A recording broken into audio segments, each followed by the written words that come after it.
Bueno, pues nada, en primer lugar, muchas gracias por la invitación, muchas gracias Mariola. Y yo ya de inicio, pues decir sí a todo, ¿no? Lo que ha dicho Mariola, más que una discutidora, por así decir. Yo creo que voy a introducir un enfoque complementario y compartir total y absolutamente algunas de las cuestiones que has manifestado y en otras, pues bueno, producir un poco el debate. Voy a seguir un poco la dinámica que has planteado en tu exposición, pues primero unas cuestiones más generales sobre el contexto de la ley, después voy a anunciar unas ideas fuerzas sobre algunas cuestiones de la ley más interesantes, no tanto desde el análisis de la relación jurídico-privada, sino también desde la posición de los poderes públicos en el desarrollo de esas políticas públicas en materia de vivienda. Y luego, si acaso ya en el debate, pues entraríamos en algunas medidas más concretas. En relación con el contexto de la ley y compartiendo todas y cada una de las cuestiones que manifiestas, yo creo que el punto de partida en este caso, y se produce en este caso concreto en materia de vivienda y no en otros, es que ya contamos con una regulación autonómica previa que ha sido depurada por el Tribunal Constitucional y también contamos con una regulación estatal, bien que sectorial y coyuntural, como ponías de manifiesto, y esto nos debe otorgar ya un punto de partida relativamente solvente en relación con otros ámbitos. ¿Por qué? Porque el Tribunal Constitucional ya nos ha ido diciendo algunas cosas que están bien, algunas cosas que están mal, algunas cosas por las que las legislaciones autonómicas pueden avanzar y algunas otras que no. Bien es cierto que el Tribunal Constitucional hace esta cosa tan magnífica que es sorber y soplar a la vez, ¿no? Y nos dice unas veces que algunas medidas, la ley catalana concretamente, no las puede adoptar la comunidad autónoma porque entran en el ámbito de la competencia estatal, pero cuando hay que hacer un informe no sé, el Tribunal Constitucional, que obviamente quien hace el informe, pero el Consejo General del Poder Judicial, lo has mencionado, pues hace un informe muy duro en relación con las competencias al anteproyecto, que bien es cierto que después el proyecto las ha matizado eh, con mucha gracia lingüística, porque si algo tienen estas últimas leyes de este gobierno, de este último periodo gubernamental, es que no sé si las hacen juristas, pero sí las hacen lingüistas. Y entonces el lenguaje, y cosa que también es de agradecer, el lenguaje pues da para mucho y en ocasiones permite hacer algunos giros, algunas interpretaciones que de otra manera pues serían difíciles. Obviamente subyace, como se ha puesto de manifiesto, este conflicto competencial y la ley es todo un ejemplo de dudas, es un mar de dudas sobre la problemática competencial, quizá fruto de esa premura en la aprobación por las elecciones, y tan es así que en el 90% de los artículos comienzan diciendo sin perjuicio de lo que después dirán las leyes autonómicas o a salvo con lo que dirá la legislación autonómica, y uno acaba diciendo, bueno, pues usted qué es lo que quiere decir. Y yo creo que eso va un poco en la línea de los temores que tiene el legislador estatal de ese anunciado y ya casi veraz impulso de los distintos recursos de inconstitucionalidad que las comunidades autónomas pues han puesto en marcha. Pero como contrapeso, también es verdad que la ley tiene muchas medidas importantes. Una de ellas, y como contrapeso, es el reconocimiento del papel que asume el Estado como administración encargada fundamentalmente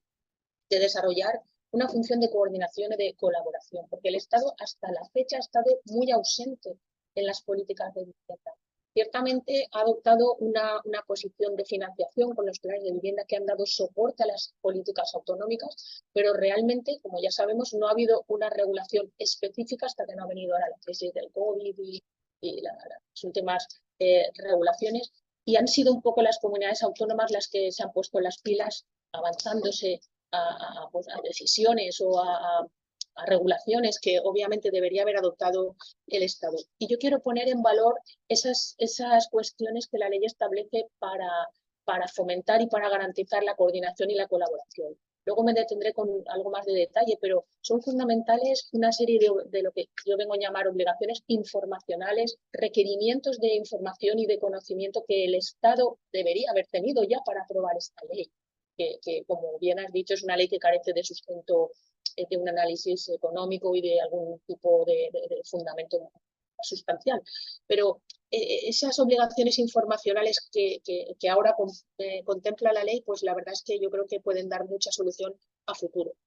Obviamente también contempla otros mecanismos de colaboración más tradicionales, los protocolos generales, los convenios, crea órganos específicos, una sectorial en materia de vivienda, que era una materia que hasta la fecha pues había estado un poco abandonado de la mano de Dios. Y crea algo también importante, y es una comisión interministerial, porque como bien decías, la vivienda no es solo la vivienda,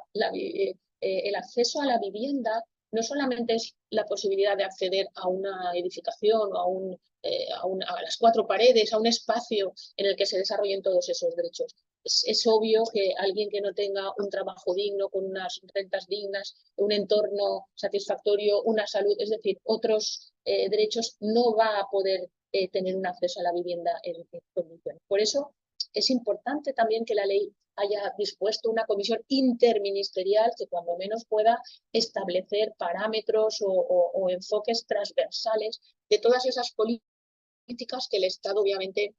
tiene que hacer. ¿Qué otras consecuencias hemos de extraer de esa problemática competencial? Que ciertamente es una de las patas o de los problemas fundamentales que va a suscitarnos la ley. Como bien has dicho, Mariola, pues muchas de las regulaciones están en manos de las comunidades autónomas y será tan sencillo que la ley pierda toda su eficacia como que las comunidades autónomas, que al menos hasta el día de hoy pues son en su mayoría de signo político contrario al gobierno que aprueba la ley, pues no las pongan en marcha. Entonces, obviamente,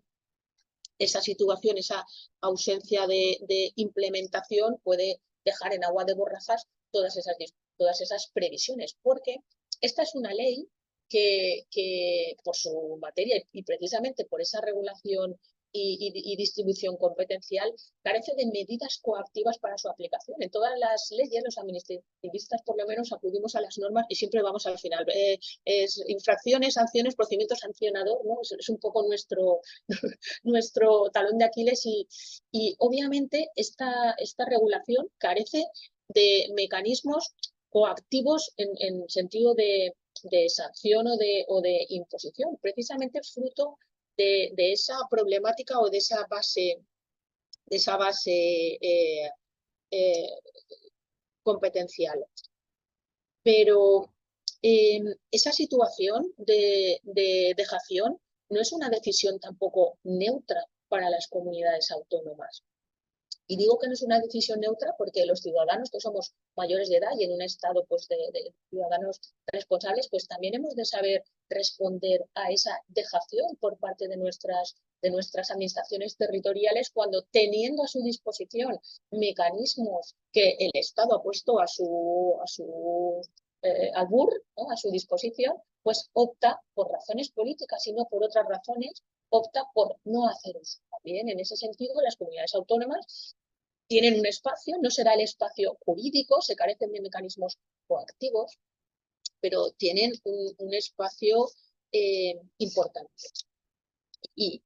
obviamente es verdad que no hay palo, no hay coacción, pero sí hay zanahoria, porque la regulación que establece respecto de la financiación por parte del Estado contempla la territorialización de la financiación estatal. De manera que entre los elementos que el Estado va a tener en cuenta a la hora de poner en marcha los programas que se incluyen dentro de los planes estatales de vivienda, pues entre esas cuestiones estará la territorialización y el cumplimiento de los objetivos que la ley estatal establece para, en función de esas situaciones, otorgar o no mayor financiación. Porque tampoco debemos olvidar que esa ausencia de competencia en materia de vivienda que hasta la fecha ha ejercido el Estado no venía no era una cuestión de dejación total y absoluta, porque la financiación, aun tratándose de una competencia autonómica, la financiación fundamentalmente venía de los planes estatales y no de los presupuestos autonómicos. Con lo cual, si las comunidades autónomas en ejercicio de esas competencias van a querer hacer uso de los mecanismos, van a tener que asumir, si no todas esas medidas, pues muchas de ellas. Y obviamente no me estoy refiriendo a esa parte regulatoria de relaciones jurídico-privadas que son de obligatorio cumplimiento, el control de los alquileres y otras, las prórrogas forzosas, las bases de la relación contractual, obviamente están ajenas a esa cuestión competencial porque son obligados a cumplir. Me estoy refiriendo a otras medidas que la ley pone a disposición de cariz, obviamente más político, pero sin duda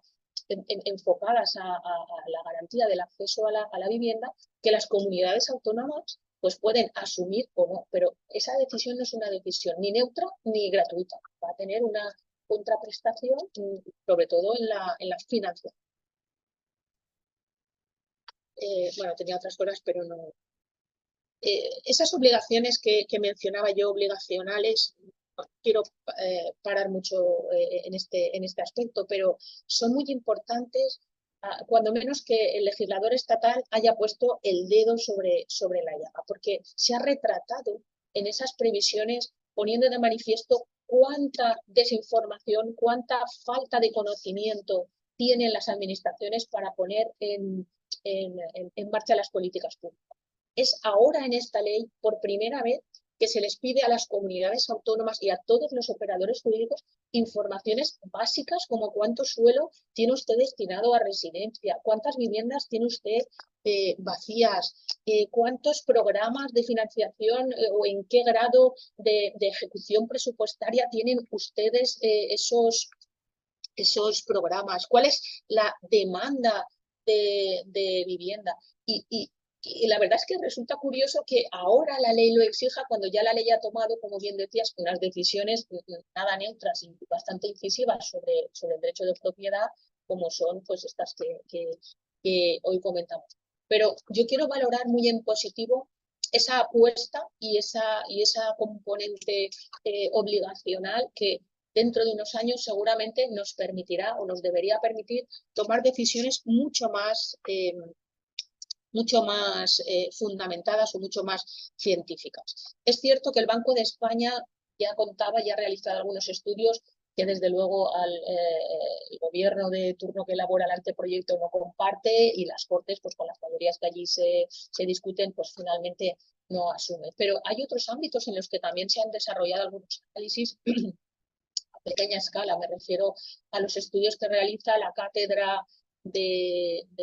Estudios de Vivienda de Barcelona, en la que hay un compañero, el profesor Juli Ponce,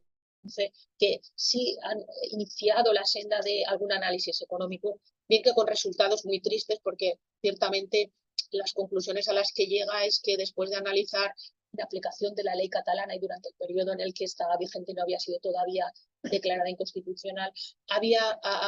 podido comparar los precios y ha llegado a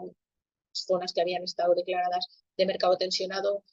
precio inicial de 962,75 euros antes de la ley y un precio de 913,63 euros después de la ley. Una diferencia no llega a 50 euros en el precio mensual, que también creo que son 49,12. La verdad es que, claro,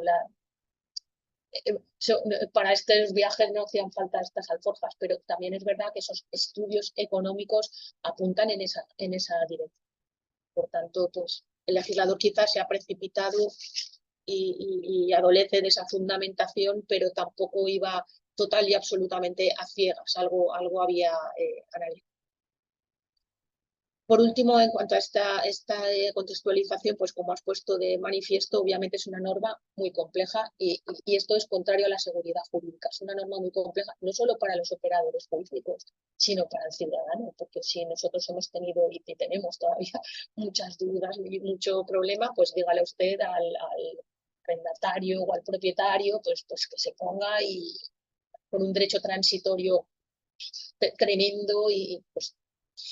tan es así que la Junta de Jueces de Barcelona se ha visto obligada a anunciar y han aprobado unos criterios orientativos respecto de conceptos tan basales de la ley como puede ser qué se entiende por inmueble residencial, diciendo a su parecer, también sin un criterio, yo tampoco lo comparto así porque sí, pero diciendo sin mayor justificación, me refiero, que inmueble residencial es aquel que aparezca así en el registro de la propiedad y no atiende, por ejemplo, a lo que recoge el catastro y tampoco a la realidad física. Pues no sé, hasta ahora el catastro ofrecía y ofrece, desde luego, a efectos fiscales, pues una base, y creo yo o quiero pensar que el catastro funciona mucho mejor que el registro, ¿eh? Porque el registro, si viene de donde viene, como tenga que actualizar todos los libros que tiene desde el siglo XV, pues en fin. Pero bueno, oye, los jueces de Barcelona ya se sabe, son como son. También, por ejemplo, han tenido que identificar el concepto de gran tenedor para poder resolver y apreciar en todos los procedimientos si estamos o no ante un gran tenedor en cuanto al alcance territorial de esos 10 inmuebles a los que se refiere el concepto, pero 10 inmuebles en Barcelona, en la provincia, en la Comunidad Catalana, en España, en el mundo, ¿no? A su juicio, pues en todo el territorio nacional. Sin embargo, para calcular si estamos dentro de los 5 inmuebles a los que se puede reducir el concepto de gran tenedor en la zona de mercado tensionado, pues entonces ahí son solo 5 dentro, los 5 han de estar dentro de la zona de mercado tensionado, no 5 fuera o 1 y 4 fuera. Hace también algo similar al régimen de contención de rentas, diciendo a partir de qué momento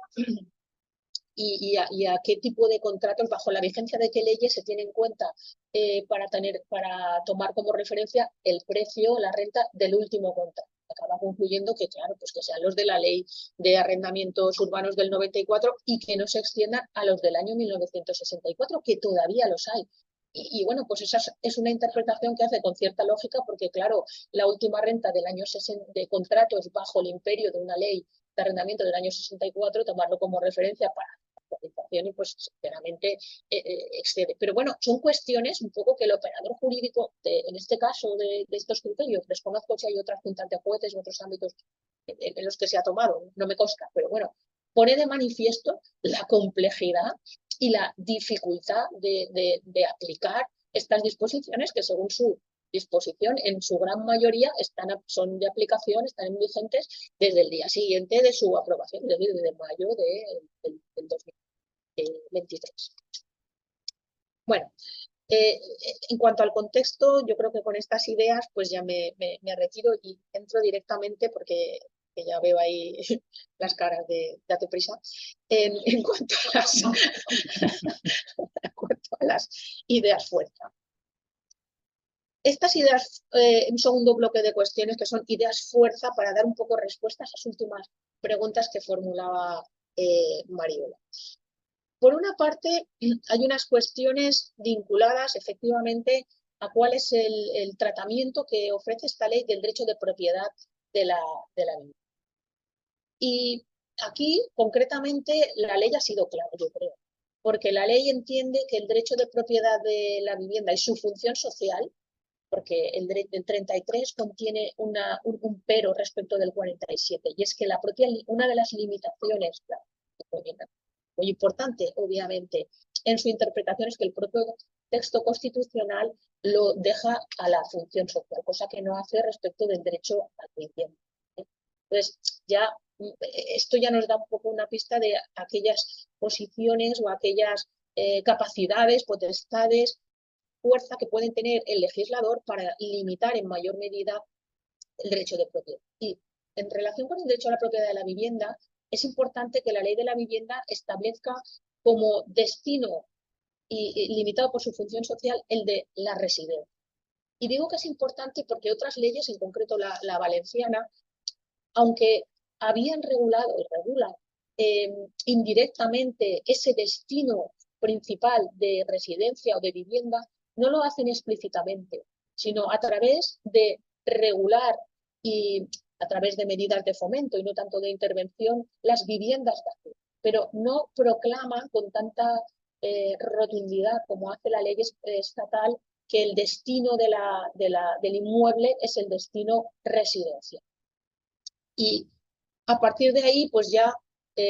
entresaca o de este destino fundamental, pues la ley en cascada va derivando otras consecuencias como son el deber de ocupar y por tanto la garantía de que la vivienda pues no esté vacía, y veremos cómo la trata, si la trata penalizándola, si la trata fomentando mecanismos para que se ocupe, si hace pues las técnicas de Nachin, los empujoncitos, ¿no? El palo y zanahoria. Pues, bueno. Otra de las cuestiones es que introduce un régimen estatutario de la propiedad de la vivienda. Y curiosamente, este régimen estatutario, si tomamos en consideración la regulación que contiene la ley del suelo, tanto la ley estatal como también las autonómicas en materia de urbanismo, lo que hace es absorber ese estatuto de la propiedad urbanística al estatuto de la propiedad de la vivienda. Y de ahí deriva las obligaciones de conservación, mantenimiento, mejora, rehabilitación, que son todas ellas una copia, una extracción de ese estatuto que la ley hace al suelo y a la propiedad inmobiliaria. Y no tanto aparecía hasta el momento en la vivienda. Y aquí entro ya más directamente en cuáles son entonces esas técnicas que utiliza el legislador estatal para garantizar el acceso a la vivienda. Por una parte, Mariola ha puesto de manifiesto las técnicas jurídico-privadas, contención, y ha puesto de manifiesto los problemas, las dificultades, los pros y los contras. Y yo me voy a detener en un enfoque complementario, como bien decía, y es ¿y qué han de hacer los poderes públicos? Voy a dejar de lado qué van a hacer o cuál es la relación entre los particulares y voy a incidir brevemente en qué van a hacer los poderes públicos para también garantizar ese acceso a la vivienda, porque obviamente en el fondo de la cuestión, en el sustrato está si, la decisión, la discusión entre si han de ser los particulares con cargo a su derecho de propiedad quienes deben sustentar las políticas de vivienda, limitando el derecho de propiedad privada, o si por el contrario hay que arbitrar otros mecanismos, el Estado goza de otros mecanismos, otras fuentes, otras herramientas que deben contribuir en todo o en parte a garantizar ese acceso. Y pues sí, cuenta el Estado y la ley así lo recoge. Yo obviamente no voy a valorar la parte jurídico-privada porque es conocimiento que es bien poco, en esto voy a decir también, pero la ley efectivamente pone de manifiesto distintos mecanismos, distintos enfoques para que pueda darse satisfacción a esa necesidad. La idea general para dar respuesta es que se han de articular mecanismos que permitan, por una parte, obtener suelo suficiente y en condiciones de poder ser transformado para su uso residencial, y entonces ahí acudimos a las técnicas puras y duras del urbanismo, son las técnicas urbanísticas más duras de cesión o adquisición de suelo. Por otra parte, pone de manifiesto, y esta es una decisión política, de política legislativa me refiero, que la prioridad para garantizar el acceso por parte de las políticas públicas es el alquiler. Es cierto que la sociedad española no es proclive al alquiler y sigue demandando. Aquellos demandantes de acceso a la vivienda en gran medida demandan acceso a la propiedad, pero la opción que ha escogido prioritariamente el legislador estatal es la del fomento de herramientas, de mecanismos que aboquen a un acceso a través de la ley, en distintas mecanismos. También para ello utiliza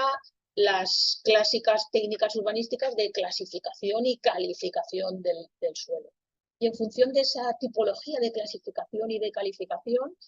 fija, mejorando en lo que se establece en el texto refundido de la ley del suelo, el grado de cesión gratuita de terrenos que deben hacerse en función de que se trate de suelo urbano, de suelo urbanizable, incluso recoge la ley la obligatoriedad de cesión en los suelos urbanos consolidados. Quiero decir que el enfoque del legislador estatal es obtención del suelo, cualquiera que sea el mecanismo de transformación, en líneas generales, son grandes trazos lo que estoy diciendo. Y apuesta por un incremento del parque público. Y avanzando ya por luego, si acaso me detendré si las preguntas así lo requieren. Incremento del parque público que, recordemos, en épocas anteriores ha sido defenestrado, no solo en el ámbito de la Administración General del Estado, sino también en el ámbito de las comunidades autónomas. Porque una de las dificultades, volviendo al principio, que tiene la materia vivienda es que hasta que no ha explotado la burbuja y ha venido la crisis, estábamos mirando hacia otro lado. Y se carecía de todo tipo de regulación, de todo tipo de entramado. La vivienda ha sido un problema en los últimos años, no sé si 10, 12, 20 años, no sé. No lo ha sido, o al menos no lo ha sido en el grado en que lo es ahora, en etapas anteriores. Es por eso que ahora surgen regulaciones preexistentes que no se adecúan, regulaciones nuevas que carecen de todo estudio, análisis, sustento, dato, organización,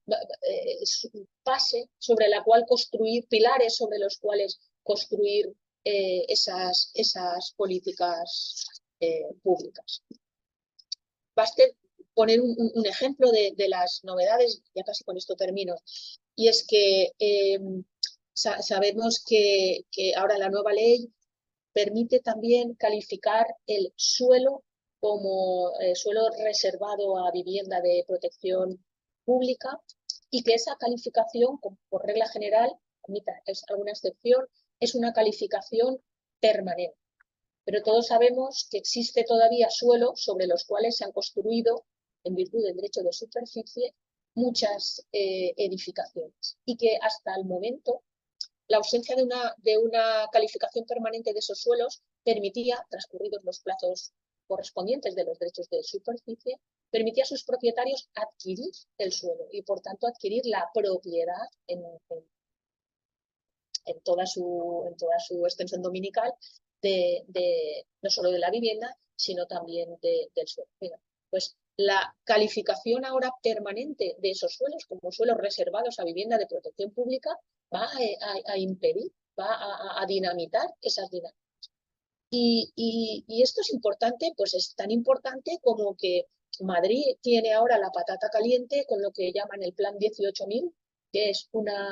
bloque de edificios construidos hace mucho tiempo en virtud del derecho de superficie, que le ha caducado, han pasado los 75 años, sobre los cuales el Ayuntamiento de Madrid ha sacado durante los últimos 7 o 8 años varios pliegos para que se pudiera llevar a cabo la adquisición en la parte proporcional del suelo por cada uno de los propietarios y, por tanto, ser propietarios dominicales de la edificación y del suelo. Y la nueva ley pues, ha venido a dinamitar esa situación, porque los pliegos no se han aprobado, los procedimientos de adjudicación y de tramitación administrativa en el ayuntamiento pues, han estado por mil y una circunstancias sobre la mesa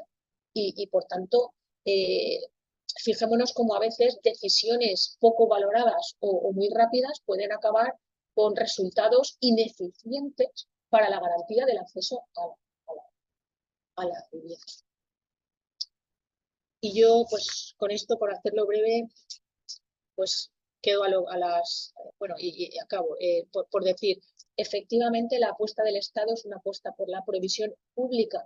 de la vivienda, aunque reconoce también la capacidad de la colaboración público-privada para la creación de lo que viene a llamar un fondo de vivienda asequible, que en su caso podrá ser gestionado por las entidades del tercer sector, pero la apuesta del Estado es la apuesta por la provisión de los bienes habitacionales desde las instituciones. Con esto termino. Gracias.